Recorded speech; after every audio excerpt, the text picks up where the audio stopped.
Well, looking at the currency today, strong support factors are currently at play. First and foremost, we've got those strong oil prices to consider. It's of course seen as a natural booster to the Nigerian currency. Just how much support is being provided here? Well, yeah, we're seeing significant support from the oil prices right now. At the 70 levels, where the country is relatively comfortable in terms of the strength of the Naira. In last week, we saw close to about $370 million coming from the State Oil Corporation. This pushed the rates down from the 151.20 levels to where it is currently now, which is about 150.80.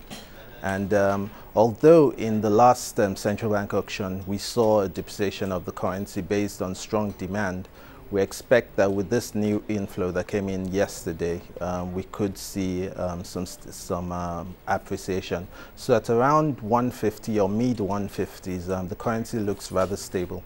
Of course, to bear in mind is that while these inflows come in via the oil and gas space, we do see an outflow in terms of Nigeria having to buy back refined oil because of the lack of refining capacity within the country itself. So that's a possible counterforce to consider here? Yes, it is. As much as it isn't a cause of worry because the demand I previously mentioned we saw did include oil imports. Now what we see is that on Mondays and Wednesdays we see the bulk of the FX demand, and this is a combination of oil imports and all other imports that come into the country. But despite that, we still feel confident that the inflows the country is getting surpasses this amount and can keep the currency stable at the 150 levels. I think for the central bank, a range of between 149 and 151 seems to be their comfort zone, and as things are, and again like we said previously, with the oil price at 70 levels, I don't think it will be much of a challenge for them to achieve.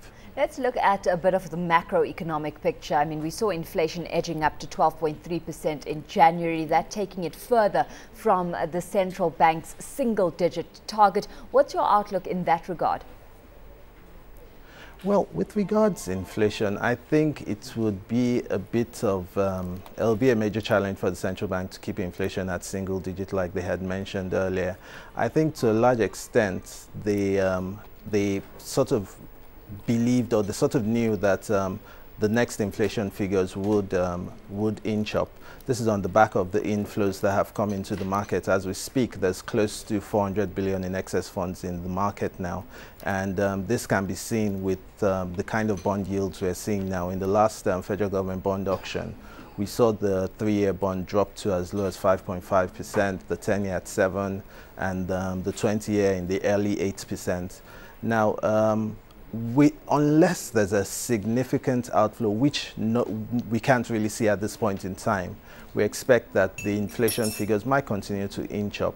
Now, the market believes that in March, when the central bank will have their MPC meeting, it would be one of the things on the agenda, and at that point, then we would see what their intentions will be.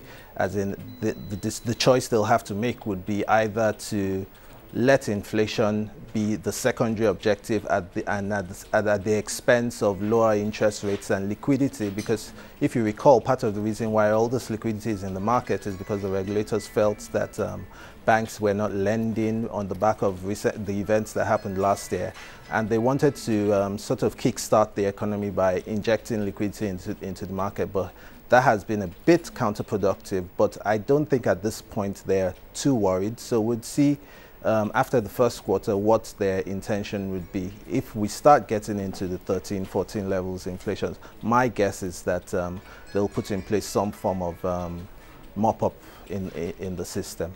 Well, broadly speaking, we're looking at a strong Naira, strong oil prices, of course, boding well for growth as well. What are your growth forecasts in this regard, where, of course, we've got the central bank having to consider inflation on the one hand, but just as prominently growth as well? Well, that's a bit of a sticky issue in the sense that the growth figures that were published last year of about 7% are still sort of argued by different quarters whether the actual growth was 7%.